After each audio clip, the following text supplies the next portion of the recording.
Fala meu povo, estamos começando mais um vídeo. Dessa vez eu quero falar sobre o consumo do mate no Brasil.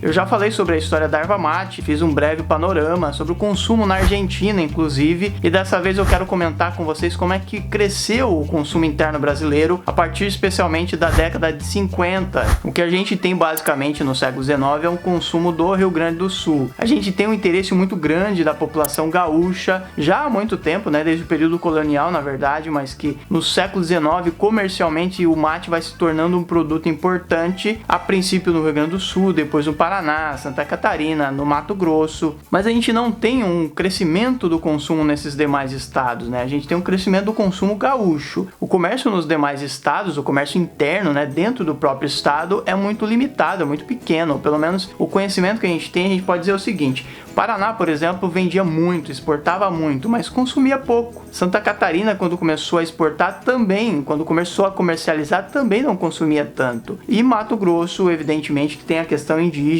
aquele comércio que não é registrado, que é feito nas aldeias, nas comunidades, internamente, né, que as pessoas produzem e elas mesmas consomem, então não é comercializado, não é registrado. Não é esse tipo de consumo que a gente está falando aqui, a gente está falando do consumo comercializado, o consumo que é registrado, que gera uma economia em torno dele. Então o que a gente tem é que o Rio Grande do Sul comercializa e compra e consome bastante erva mate, e essa situação vai durar até o início de 1950. Para vocês terem uma ideia, em 1938 o consumo per capita do Rio Grande do Sul era de 5 quilos, enquanto o resto dos estados, de maneira geral, numa média, né, a gente pode dizer que consumia cerca de 200 gramas de erva mate per capita por ano. Então é uma diferença muito grande, né? O que acontece? A partir da criação do Instituto Nacional do Mate em 1938, eles começam a centralizar as preocupações da expansão do consumo do mate. Só que no primeiro momento ainda é uma preocupação com o mercado externo, porque o mercado externo era o grande foco do comércio do mate, né? Eles estavam muito preocupados com isso, em vender para fora do Brasil. E essa situação vai durar até a década de 40, até o final da década de 40. Aí que eles começam a perceber que eles precisam se voltar para o mercado interno, que é uma possibilidade, é uma alternativa para fazer o comércio do mate crescer e a economia do mate se desenvolver, né? Ganhar mais importância, talvez, eles esperavam isso, pelo menos. Então a situação começa a mudar realmente a partir dos anos 50, né? O Rio Grande do Sul continua sendo o grande consumidor e continua crescendo o seu consumo, mas os outros estados começam a ganhar importância a partir daí no consumo interno do mate. Para vocês terem uma ideia, na década de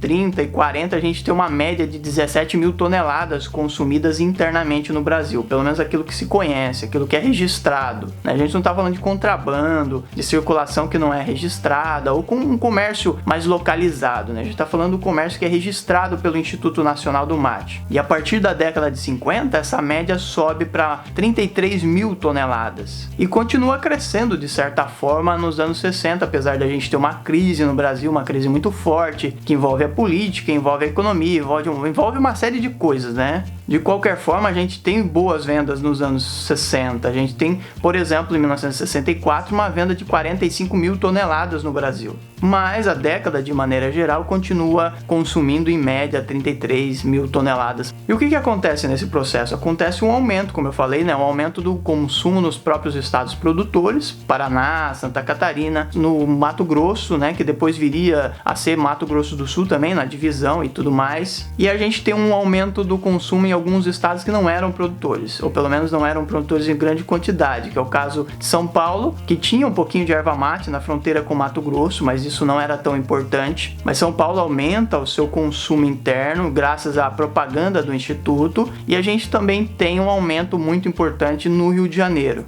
Os demais estados do Brasil consomem muito pouco. A quantidade que esses estados consomem não está nem próxima dos outros estados que a gente já mencionou, estados produtores, o Rio Grande do Sul e tudo mais. Mas o que foi feito para ganhar esse consumo interno, para que ele crescesse de maneira muito importante nos anos 50, né? Basicamente, propaganda por parte do Instituto Nacional do Mate e, é claro, com o apoio dos ervateiros de maneira geral, pelo menos um grupo de ervateiros que estava interessados no consumo interno brasileiro. Da parte do Instituto, por exemplo, a gente tem a criação de delegacias regionais, a princípio as delegacias regionais dos estados produtores, depois algumas que são experimentadas em outros estados e também a criação de agências em estados estratégicos estratégicos. Nesses estados estratégicos são criados também depois, nos anos 50, as chamadas lojas do mate, né, que eram espaços de degustação, de propaganda, de contato com os possíveis mercados dos próprios estados em que elas estavam localizadas, como por exemplo Belo Horizonte, Recife, Salvador. E nesses locais a gente tem uma ideia de espalhamento, né, para os estados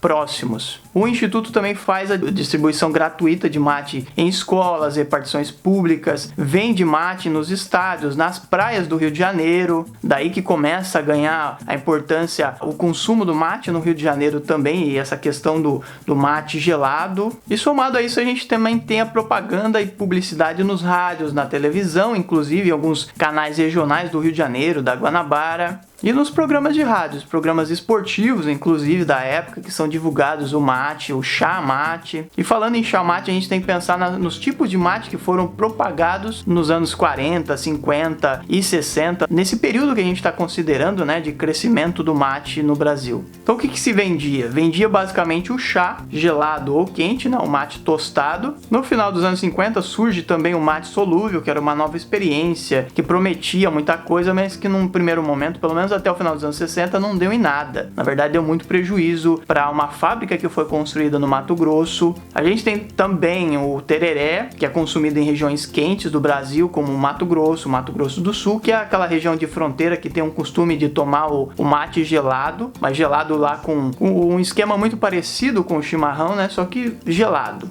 E claro que a gente tem o chimarrão, que continua sendo consumido no Rio Grande do Sul em grande quantidade, na verdade aumentando, né? Aumentando num ritmo um pouco mais devagar, mas de qualquer forma continua aumentando o consumo do chimarrão no Rio Grande do Sul. E aí tem muitas outras questões que a gente pode falar em outro momento, que é a questão do tradicionalismo, da ligação do gaúcho com o chimarrão, né? Aquela questão do chimarrão gaúcho e tudo mais. Nesse cenário, algumas empresas se destacam. A gente tem, por exemplo, a Han Jordan, que fabrica um tipo de chá que é chamado de mate indus, e a gente tem, evidentemente, a Leão Júnior, né? A empresa Leão Júnior, que fabrica o mate Leão, que se torna muito popular, especialmente domina o mercado do Rio de Janeiro, e que se torna tão importante que recentemente foi vendido para a Coca-Cola, para vocês terem uma ideia de como a Mate Leão cresceu comercializando o chá mate. Claro que o consumo indo e vindo, crescendo e diminuindo, ele continua sendo feito, o consumo do mate continua sendo feito depois da década de 60, né? E continua crescendo em muitos períodos, nos períodos mais recentes, evidentemente, mas isso a gente pode deixar para um outro vídeo. O que a gente sabe é que depois da década de 60, o consumo do mate também, de certa forma, se diversifica, ou pelo menos nas décadas mais recentes a gente tem uma diversificação, o mate está em muitos produtos, como extrato, ou sendo ele mesmo comercializado de diferentes maneiras. Então a gente tem o chá, por exemplo, a gente tem os energéticos, a gente tem os extratos de mate em shampoo, em produtos de beleza, mas esses novos produtos, essa diversificação e esse consumo mais recentes a gente pode deixar para um outro vídeo, tá bom? Espero que vocês tenham gostado, a gente se vê no próximo vídeo, um abraço para vocês, tchau!